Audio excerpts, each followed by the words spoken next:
Good day, everybody. Education and leadership, two words we often don't hear side by side. It appears to be no education and no leadership that are combined into some type of cogent, coherent type of statement and policy and practice, with the end goal to make education better through effective and productive leadership. In fact, from administration to administration, state to state, there doesn't appear to be a cogent sentence that illustrates the type of leadership that we need in education. Therefore, we have many different approaches to education. It doesn't appear to be working. In terms of the amount of money that the United States spends on education, throughout the world, we spend about the fifth most per capita.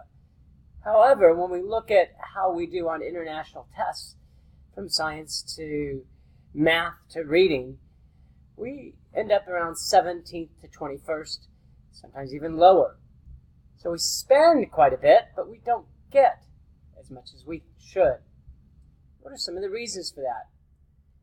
Leadership is one aspect, but we have to remember that within education, there's so many variables that don't exist in a private business. Usually you have to serve the customer. In this case, the customer is the student. You can certainly serve the student, but there's so many other customers, which we also call stakeholders, involved in education. For instance, parents. Parents are much more of a stakeholder than the ones actually receiving the education, which is the student. And then there's a number of people that make money from education. Teachers, of course, make money. It should be no surprise that we should spend about 65% of our money within the classroom, but we don't spend as much money in the classroom. More money is spent outside the classroom than should be. Anywhere from 55 to 62% of money is spent in the classroom. Anytime you get below 65, you get to be more ineffective, which means money isn't reaching where it should, which is in the classroom. Teachers receive great pay, and the benefits are even outstanding. We're talking about public sector teachers. About 90% of education is in the public sector. Also from there, there's a slew of administration and other enhancements in public education that don't exist in other areas if you have a private business. All of that is because there's so much money associated with education. Anytime you have so much money associated with anything, there's going to be a demand for resources, a competition between those who either get the money or those that want the money. So you have many more influences in education than you probably should. You should be determining what effective education is, especially as a leader, and then delivering on it. But instead, we have so many more outputs that we demand. Noble students? Okay. Students that are respectful? Okay. Students that know about certain aspects of life that don't have really to do with reading, writing, or arithmetic? Okay. Maybe teaching them about careers and how to be responsive to those careers. Okay. You can see there's many okays here, all related to producing results outside of really what the classroom is intended to be.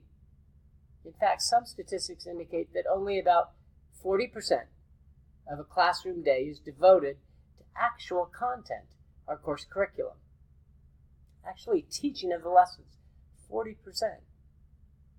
Extremely low. If a majority of your time is spent on non-academic or non-curriculum related activities, it can be difficult to be successful over the long term. So with that as a background, what do leaders do, or what can leaders do?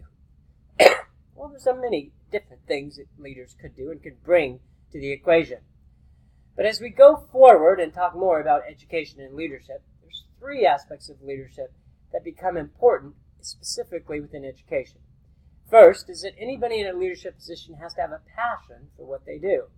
They have to have a passion for education and what education can do to a society. And by the way, education can transform a society one way or the other, good or bad. And that way, those that have a passion to make education at the forefront of creating a great, noble, decent, and honest society, those are the ones that have a chance to be successful. So passion is certainly important. The second aspect in leadership that we need to make sure that we promote, and that is guts. You can call it courage, Some would say perseverance, but guts. Guts is probably the most important, because the top 100 people you can get to the top 100 based on talent. You can get to the top 10 based on hard work, but you get to the top based on guts, taking a chance, a risk. And that's what we need more in education, is to take a risk to make education better, to say, no, this is where education should be, and I'm going to work to make sure that we move in that direction. So, we're looking at leadership in education that starts with having a passion. It delves into having the guts. And the last part is what I call the ability to think. You may not think that the ability to think is such an important attribute of a leader. But a leader is often calm, collected, and judicious in what they approach. They're not what we often think is haphazard, or to go through any whim. They think things through, but most importantly, they think before they speak. That's an absolutely essential trait of those that become the effective leaders, the great movers of our time. And so as we talk about education, as we talk about leadership, which is the foundation of what we'll talk about in the near future, remember 3 things. Remember that you have to have a passion for what you do, and you have to be able to take the guts, have the courage to make a stand, even if you stand alone. You have to be willing to give up everything that you are and everything you could be because you feel that this is the right thing to do. Very difficult to do that when you have so much against you. And lastly, you have to have an ability to think. You have to be able to control your judgment and control your emotion. And you have to be able to think before you speak. Only then, when you speak, will you be speaking in the right manner.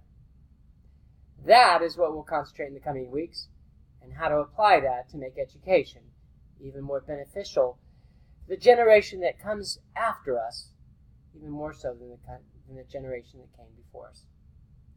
Enjoy the day, everybody.